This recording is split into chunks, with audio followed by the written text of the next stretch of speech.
Hi, I'm Bill from Hiragari, and today I'm going to pick up the next part of a video I made. I built this, which is a kind of pedal board dealio. It's a little bit different to a regular guitar pedal board. It's not raked so that you kind of, can have the pedals towards the back up higher and so on and so forth. It's actually designed to hold the pedals that I use for keyboards and for kind of live ambient improvisations and things like that.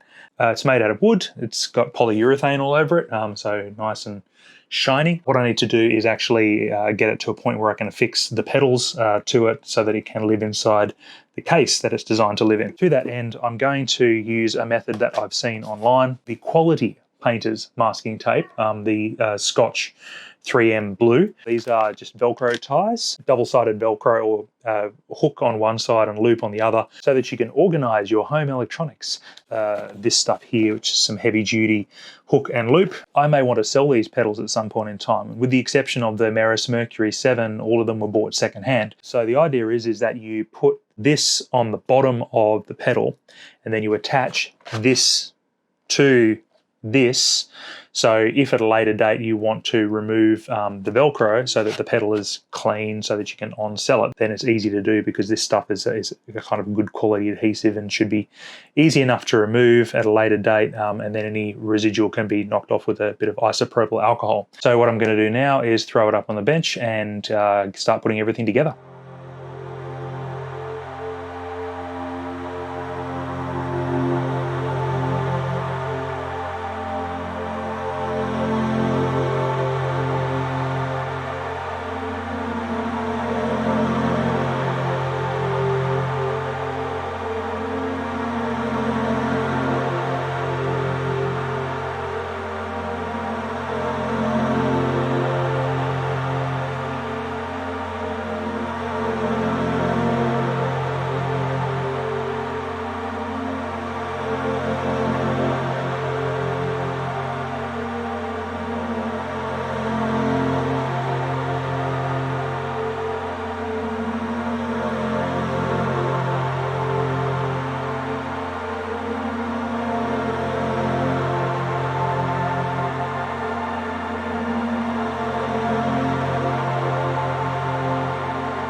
And that's it. Pedalboard is installed. Got my 3 pedals installed on the board. Board fits in the case closes, cables are all managed, everything works, which is great. There's a little bit of space there for some things that are still yet to arrive, and I will do another video on those as they come out. I could have made a much simpler construction of pedalboard, but I wanted to have a crack at trying to do something a little bit nicer and stretch out my joinery skills. The thing that I've learned from this is that when you're measuring things up, you really need to take into account kind of the extra jack length and power cables and things. So I went to my local music shop, to Buzz Music here in Cairns, and picked up these flat patch cables.